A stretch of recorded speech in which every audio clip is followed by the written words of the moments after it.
नमस्कार, मैं हूं आपके साथ दिव्या तिवारी। खबरों की शुरुआत करेंगे बड़ी खबर के साथ। पीएम मोदी ने मध्य प्रदेश में कोरोना संक्रमण पर नियंत्रण के लिए उठाए जा रहे कदमों के लिए शिवराज सरकार की तारीफ की है। सीएम शिवराज सिंह चौहान ने पीएम मोदी से फोन पर बातचीत की और उन्हें प्रदेश में कोरोना से निपटने के लिए की जा रही व्यवस्थाओं की जानकारी दी। चर्चा के दौरान पीएम मोदी ने जन भागीदारी से कोरोना नियंत्रण की कोशिशों की तारीफ की, साथ ही माइक्रो कंटेनमेंट जोन के फॉर्मूले को प्रभावी तरीके से लागू करने पर भी खुशी जाहिर की है। सीएम शिवराज सिंह चौहान से बातचीत में पीएम मोदी ने कई गांवों में खुद जनता की तरफ से लगाए गए कर्फ्यू की भी सराहना की।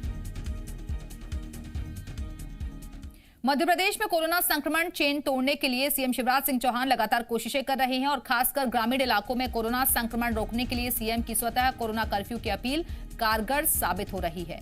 पीएम मोदी भी सीएम शिवराज सिंह चौहान से कोरोना पर चर्चा करते वक्त इसकी तारीफ कर चुके हैं और इसका सबसे ताजा उदाहरण है राजधानी भोपाल से करीब 30 किलोमीटर दूर बसा चंदेरी गांव। सीएम की पहल से यहां के लोगों ने जागरूकता दिखाई और नतीजा है कि कोरोना यहां एंट्री नहीं कर सका है। करीब 1500 की आबादी वाले इस गांव में लोगों ने खुद से ही कर्फ्यू लगा दिया है और गांव में लोग मास्क लगाकर और सैनिटाइज करके खुद को सुरक्षित रख रहे हैं। गांव वालों से जब जी मीडिया ने बातचीत की तो उन्होंने बताया कि वो कोरोना कर्फ्यू लगातार सीएम की अपील का पालन कर रहे हैं यहां लगाकर। और वहीं ग्रामीणों ने बताया कि जी मध्य प्रदेश और छत्तीसगढ़ के रोको टोको अभियान से काफी प्रभावित हैं और यही वजह है कि वो कोरोना से बेहतर लड़ाई लड़ पा रहे हैं। सकते हैं यहाँ पर तख्तियां लेकर सभी खड़े हुए हैं, किसान भी हैं। और इस कोशिश में मैं पूछना चाहूँगा आपसे, आप दूर से ही बता दें हमें, क्योंकि आपका गांव अभी तक कोरोना फ्री रहा है, यहाँ पर कोई कोरोना का पेशेंट नहीं आया। देखिए सर, ये कोरोना की बीमारी पूरे भारत देश में चल रही और अभी तक हम खुद देख रहे थे आपकी टीवी अखबार के माध्यम से, आपकी जी न्यूज के माध्यम से हमें रोको टोको अभियान, उससे शहर वालों को तो बीमारी थी सिटी में, लेकिन अब ये बीमारी गाँव-गाँव फैलने लगी। और जब जी न्यूज मध्य प्रदेश ने रोको टोको अभियान भी चलाया तो उस रोको टोको जब हमने देखा कि जी न्यूज शहर में कर रही तो हम गांव वाले भी तो कुछ करें। तो हमने क्या सर, जैसे आज 1 साल होगा पूरा कोरोना बीमारी आए, गांव में जब से अभी तक हमारी बुखार भी आया, सर्दी जुकाम भी, लोग इलाज कराने भी गए, लेकिन मेरी ईश्वर की ऐसी कृपा है, इस गांव में ऐसी जागरूकता है, लोग इतना बचाव कर रहे हैं कि एक भी कोरोना पेशेंट अभी पॉजिटिव नहीं पाया गया। 1500 का गांव है, जबकि एक लगा हुआ गांव भी है, उसमें भी एक भी कोरोना पॉजिटिव नहीं पाया गया है। इसलिए मैंने तो ये देखा कि जी न्यूज की जो पहल है, इस पहल का अंदाज हम गांव वालों को दिखा और हम खुद भी अभी पीले नोते धरवाए थे हमने खवास के द्वारा 3-4 दिन पहले। यहाँ पर घर घर पीले नोते धरे सबके, भैया सबको वैक्सीन भी लगवाना है और मास्क भी लगाना है और अपने दूरी बचा के रखना और चियोर जाना। सब लोगों ने बाहर जाना बंद कर दिया और दूसरे बाहरी व्यक्ति जो आते थे, मांगता भिखारी, बाहर मेहमानों को, सबको रोक दिया। इस गाँव में कोई को नहीं आने दिया जा रहा। ये देखिए बड़ी पहल यहाँ पर है और समाज सेवी ग्रामीण जो हैं वो सभी इसमें जुटे हुए हैं ताकि कोरोना जो है इस बैरियर को पार ना कर पाए, यानी इस गांव में कोरोना की एंट्री ना हो, उसके लिए विशेष कदम उठाए जा रहे हैं और इसी की तारीफ खुद प्रधानमंत्री नरेंद्र मोदी कर रहे हैं। ये एक पहल है, जैसा लगातार अभियान जी मध्य प्रदेश छत्तीसगढ़ चला रहा है रोको टोको, उसमें आपकी भी सहभागिता की बहुत ज़रूरत है। एक ऐसी ही तस्वीर आपको पूरे देश में अगर देखने को मिलेगी तो कोरोना महामारी से हम जंग जीत पाएंगे। कैमरामैन अतुल के साथ मृदुल शर्मा, चंदेरी गांव, भोपाल। मध्य प्रदेश हाईकोर्ट ने केंद्र सरकार को बिना किसी रुकावट ऑक्सीजन सप्लाई के निर्देश दिए हैं और आज हाईकोर्ट में कोरोना संक्रमण पर सुनवाई के दौरान नई हस्तक्षेप याचिकाएं पेश की गईं, जिसमें पूर्व महाधिवक्ता आनंद मोहन माथुर ने एमपी आ रहे ऑक्सीजन टैंकर को यूपी में रोके जाने का मुद्दा उठाया, जिस पर हाईकोर्ट ने केंद्र सरकार को निर्देश दिए कि ऐसी घटना दोबारा ना हो और निर्बाध रूप से ऑक्सीजन टैंकरों का ट्रांसपोर्टेशन सुनिश्चित किया जाए। हाईकोर्ट ने रेमडेसिविर इंजेक्शन की कालाबाजारी पर भी सख्त रुख अपनाया।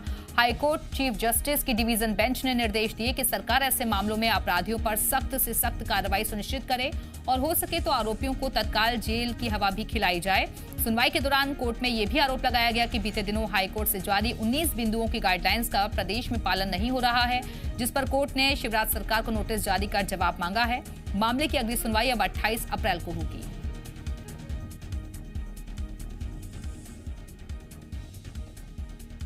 लाइफ सेविंग ड्रग्स हैं जिनकी कालाबाजारी की जा रही है, उस पर कोर्ट ने बड़ा नाराजगी शो करी और कहा कि सख्त कार्रवाई करें, एनएससी जैसी कार्रवाई करें जो कालाबाजारी करते हुए पाए जाते हैं। और दूसरा, जो यूपी में ऑक्सीजन टैंकर रोक लिया यूपी सरकार ने, उस पर भी कोर्ट ने बोला कि भविष्य में ऐसी घटनाएं ना घटित हों। इस पर महाधिवक्ता साहब ने ये भी बोला कि भारत सरकार की गाइडलाइन जारी हुई है कि इस प्रकार से रिकॉर्ड नहीं किया जाए। कोरोना महामारी के वक्त प्रदेश मेडिकल ऑक्सीजन के संकट से जूझ रहा है और ऐसे में सीएम शिवराज सिंह चौहान ऑक्सीजन मामा बनकर जनता के सामने आए हैं। संकट के वक्त ऑक्सीजन मामा बनकर सीएम ने मेडिकल ऑक्सीजन की कमी को दूर करने के लिए समाधान तलाशने शुरू कर दिए हैं। तो पूरे देश के लिए ये आइडिया संजीवनी बन गया है। ऑक्सीजन मामा शिवराज ने नभ, सड़क और रेल के जरिए प्रदेश में ऑक्सीजन की सप्लाई करानी शुरू कर दी है, जिससे कोरोना संक्रमितों की जान बचाई जा सके। जिन राज्यों में ऑक्सीजन प्लांट हैं वहां से ऑक्सीजन को एयरलिफ्ट किया जा रहा है। रेल के जरिए भी शहरों में ऑक्सीजन सप्लाई की जा रही है। सीएम शिवराज लगातार अधिकारियों और केंद्रीय मंत्रियों से बात करके प्रदेश में ऑक्सीजन की कमी को दूर करने में जुटे हुए हैं। अब तो वायुसेना के विमानों से खाली टैंकरों को गंतव्य तक भेजा जा रहा है, जामनगर हो या दूसरे स्थान हो, ताकि वहां पहुंच जाए, जल्दी समय बचे और वहां से भर के फिर बाय रोड आ जाए। रेमडेसिविर इंजेक्शन उपलब्ध कराने के हर संभव प्रयास जारी है। ऑक्सीजन रेल से भी आए, इसकी व्यवस्था भी हमने की है। हम कोशिशों में कोई कमी नहीं छोड़ेंगे। सागर में बीना रिफाइनरी के पास बन रहे 1000 बिस्तर के अस्थायी अस्पताल का काम तेजी से चल रहा है।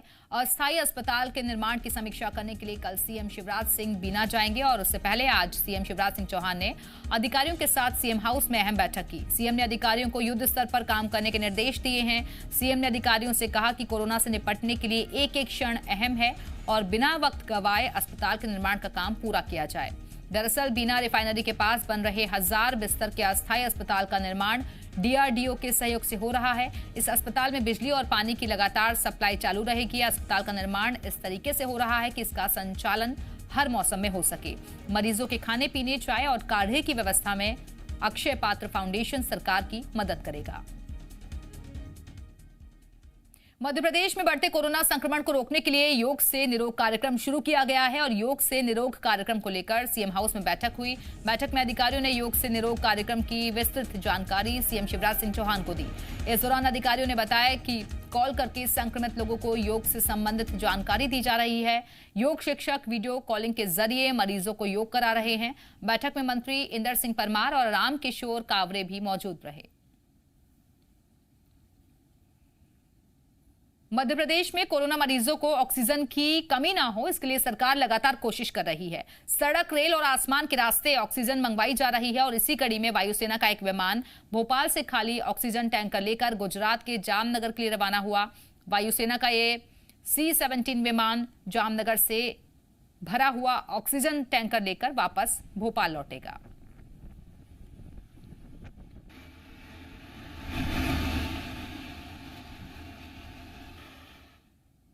कोरोना महामारी के लिए प्रदेश सरकार की तरफ से किए जा रहे इंतजामों पर उनके ही पार्टी के नेता सवाल उठा रहे हैं। अब जबलपुर के पाटन से बीजेपी विधायक अजय विश्नोई ने ट्वीट करके सीएम शिवराज सिंह चौहान को आगाह किया है कि महामारी के वक्त संसाधनों को लेकर जितना दावा किया जाए उतना ही बताओ। बीजेपी विधायक ने सीएम का ध्यान जबलपुर में लगाए गए उस प्लांट की ओर खींचा जिसमें 100 मरीजों को वैक्सीन देने का दावा किया जा रहा है, लेकिन बीजेपी विधायक के मुताबिक सिर्फ 13 मरीजों को ही मेडिकल ऑक्सीजन मिल पा रही है। वहीं बीजेपी विधायक अजय विश्नोई के मुताबिक 34 जिलों में ऑक्सीजन कंसंट्रेटर लगाने के जो आदेश दिए गए थे उनमें से अब तक सिर्फ 4 जगह ही प्लांट लगाए गए हैं। जबलपुर के जिला अस्पताल में भी एक प्लांट लगाया गया है, लेकिन प्रशासन व्यवस्था करने में नाकाम है। दुर्भाग्यजनक है कि जबलपुर का क्राइसिस मैनेजमेंट ग्रुप की मीटिंग 15 दिन में एक बार भी नहीं होती है, जबकि जब इंदौर के क्राइसिस मैनेजमेंट ग्रुप रोज मिलता है और जरूरत पड़ती है तो दिन में 2 बार भी मिल लेता है। वहाँ पर फैसले जो होते हैं उसमें राजनीतिक लोगों को, जनप्रतिनिधियों को इन्वॉल्व किया जा रहा है। जबलपुर के किसी भी फैसले में कोई जनप्रतिनिधि इन्वॉल्व नहीं है। किसी इक्का दुक्का से कलेक्टर सीधे बात कर लेते हो तो मेरी जानकारी में नहीं है। पूर्व प्रधानमंत्री स्वर्गीय अटल बिहारी वाजपेयी के भांजे और एमपी के पूर्व मंत्री अनूप मिश्रा ने एक बार फिर अपनी ही सरकार पर सवाल उठाए हैं। व्यवस्थाओं के बहाने अनूप मिश्रा ने शिवराज सरकार को घेरा। अनूप मिश्रा ने सीएम शिवराज सिंह को ट्वीट कर प्रदेश में रेमडेसिविर इंजेक्शन और ऑक्सीजन की कालाबाजारी का आरोप लगाया। अनूप मिश्रा ने लिखा कि सांसों का संघर्ष अति दुखदायी स्थिति में पहुंच गया है। एक तरफ जनता को रेमडेसिविर इंजेक्शन और ऑक्सीजन नहीं मिल पा रही है, लेकिन दलालों और कुछ नेताओं के पास ये उपलब्ध है। जिसने व्यवस्था पर प्रश्न चिन्ह लगा दिए हैं। अनूप मिश्रा ने जनता के नाम सीएम शिवराज सिंह चौहान के संदेश को रीट्वीट करते हुए भी बड़ा हमला बोला। अनूप मिश्रा ने लिखा कि ये समय कोशिश करने और माफी मांगने का नहीं है, बल्कि ये वक्त इस बात को सुनिश्चित करने का है कि लोगों को समय पर बेहतर इलाज मिल सके।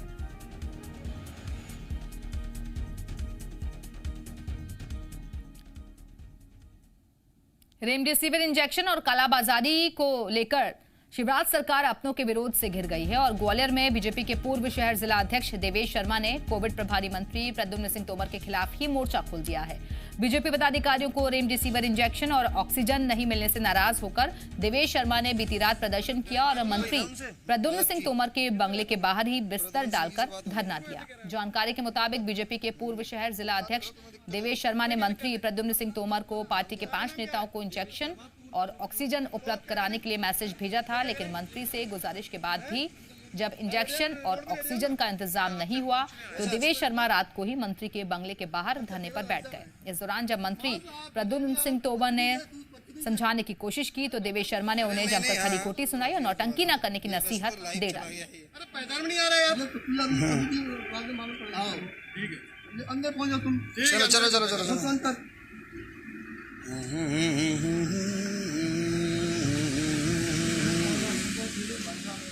और जो डिमांड अपने भेजी थी उसका पालन कराने का प्रयास करें, क्योंकि प्रभारी मंत्री हैं, प्रशासनिक हैं। अगर यही नहीं करेंगे तो फिर कौन करेगा? इनको केवल जगाने का मैंने प्रयास किया है, ये जागें और जनता की सेवा में लगे, नौटंकी ना करें।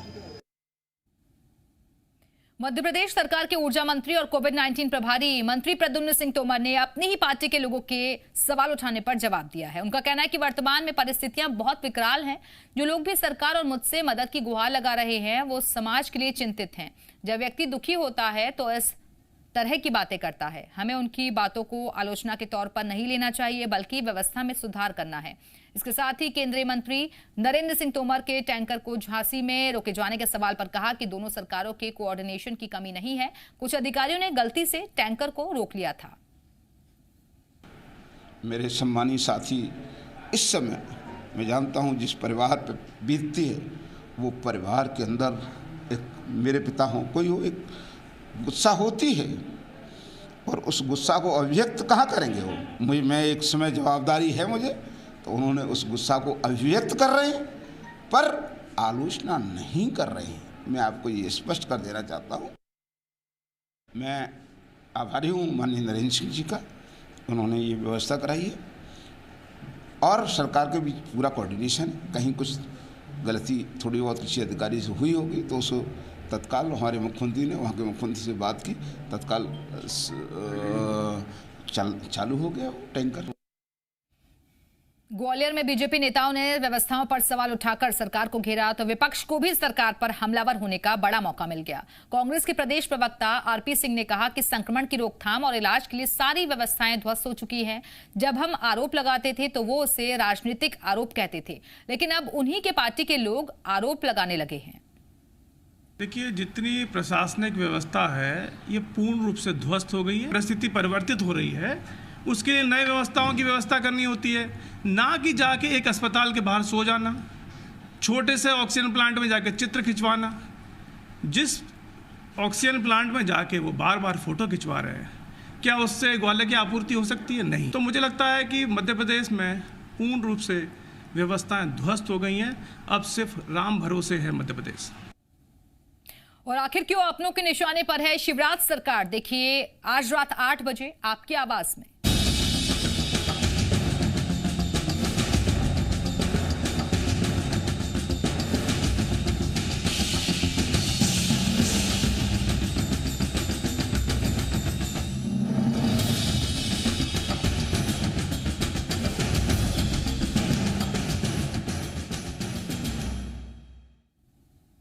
मंत्री विश्वास सारंग के साथ कलेक्टर अविनाश लवानिया ने आर्मी कोविड सेंटर का निरीक्षण किया। इस दौरान स्टेशन कमांडर आशुतोष शुक्ल भी मौजूद रहे।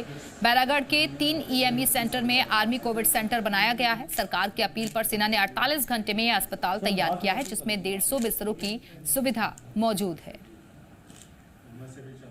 सर का यहाँ पर एस्टेब्लिशमेंट है जिसमें 40 बिस्तर महिलाओं के लिए डेडिकेट किए गए हैं। मैं सेना को बहुत धन्यवाद देता हूं। जिस प्रकार से इस देश में सेना ने हर संकट में समाज के साथ खड़े होकर देश की सेवा की है, जिसमें सेवा की बहुत ज़रूरत होती है उसमें सेना आगे आई है। 30 घंटे में ये शुरू हुआ है। इसी तरह जबलपुर में भी इसी तरह का कोविड केयर सेंटर शुरू हो रहा है।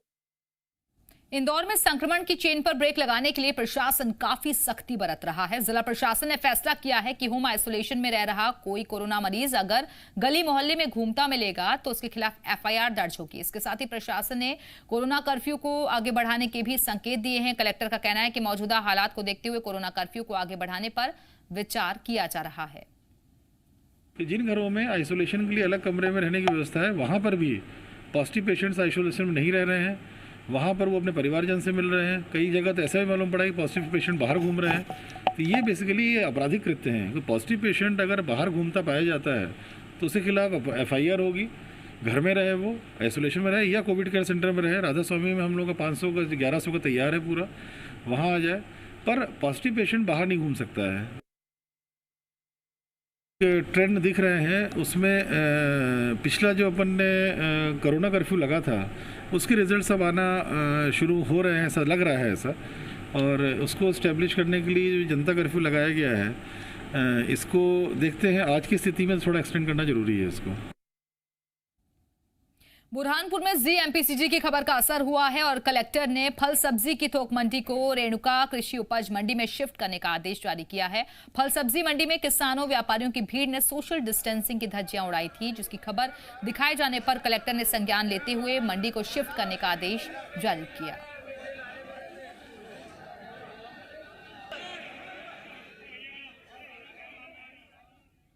भोपाल की वो जगह जहां आप कार में बैठकर सिनेमा देखते थे, अब वही कार में बैठकर वैक्सीन भी लगवा सकते हैं। 80,000 स्क्वायर फीट में फैले भोपाल के ड्राइव इन सिनेमा में अब वैक्सीनेशन का काम भी शुरू होगा। एमपी पर्यटन निगम ने ये पहल की है जिससे बड़ी संख्या में युवा वैक्सीनेशन का हिस्सा बने। रोज शाम 6 से रात 9 बजे तक वैक्सीन ड्राइव चलेगा। जानकारी के मुताबिक यहां पर एक साथ 100 गाड़ियों को एंट्री दी जाएगी। कार में जितने भी लोग होंगे उनका वैक्सीनेशन किया जाएगा। वैक्सीनेशन के बाद आप कार में ही डॉक्टर्स की निगरानी में बैठे रहेंगे और इस पहल से उम्मीद की जा रही है कि ज्यादा से ज्यादा संख्या में लोग वैक्सीन लगवाने के लिए पहुंचेंगे।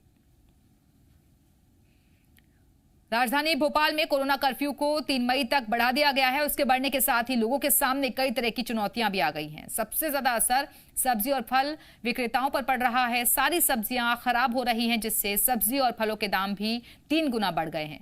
विक्रेताओं का कहना है कि अगर स्थिति ऐसी ही रही तो आने वाले समय में दिक्कतें और ज्यादा बढ़ जाएंगी।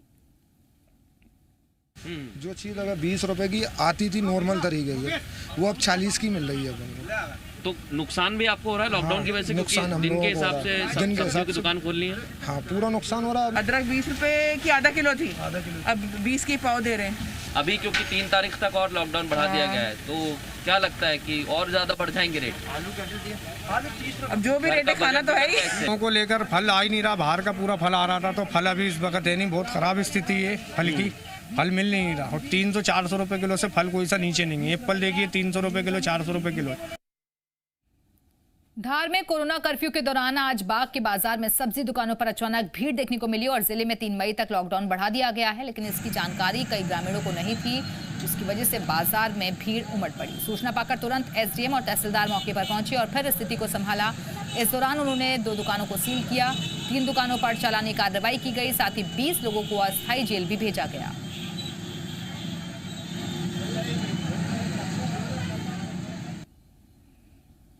इस बीच अहम खबर ग्वालियर से है। यहां ऑक्सीजन को लेकर पुलिसकर्मी और डॉक्टर आपस में ही भिड़ गए। महाराजपुर स्थित ऑक्सीजन रिफिलिंग सेंटर की पूरी घटना है। एसआई और डॉक्टर के बीच की मारपीट वहां लगे सीसीटीवी कैमरे में कैद हो गई है। मौके पर पहुंचे सीएसपी ने दोनों के बीच सुलह करवाई।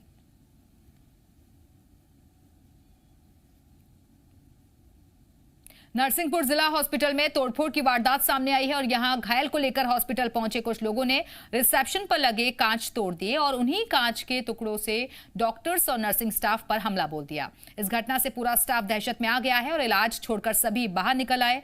वारदात अस्पताल में लगे सीसीटीवी कैमरे में कैद हो गई है। मौके पर तुरंत एसपी और कलेक्टर पहुंचे, जिसके बाद से यहां पुलिस फोर्स तैनात है। डॉक्टर्स डरे हुए हैं और काम करने को तैयार नहीं। भिंड के जिला अस्पताल में ऑक्सीजन की कमी से एक महिला की मौत का मामला सामने आया है। परिजनों का आरोप है कि ऑक्सीजन की उपलब्धता के बाद भी लापरवाही की गई। परिजनों ने कहा कि ऑक्सीजन खत्म होने के बाद सिलेंडर नहीं बदला गया। सिलेंडर स्टाफ ने कहा कि जब तक सीएमओ नहीं कहेंगे सिलेंडर नहीं बदला जाएगा। सीएमएचओ को कई बार फोन किया गया लेकिन उन्होंने रिसीव नहीं किया। वो किसी नेता के स्वागत में व्यस्त थे और जिसके बाद आखिरकार महिला मरीज ने बेड पर ही दम तोड़ दिया। परिजनों ने हॉस्पिटल प्रबंधन और सीएमएचओ के खिलाफ शिकायत दर्ज कराई है। पुलिस जांच के बाद आगे की कार्रवाई की बात कह रही है। इस बीच एक बड़ी खबर निवाड़ी से है, जहां बिजली ट्रांसफार्मर में आग लग गई है। राजापुर गांव में ट्रांसफार्मर में लगी हुई है भीषण आग। आग लगने से इलाके में बिजली सप्लाई बंद कर दी गई है। मौके पर पहुंचकर आग बुझाने में जुटी है फायर ब्रिगेड की गाड़ियां। तो ये तस्वीरें आपको दिखा रहे हैं बिजली का ये ट्रांसफार्मर जिसमें अचानक से आग लग गई है।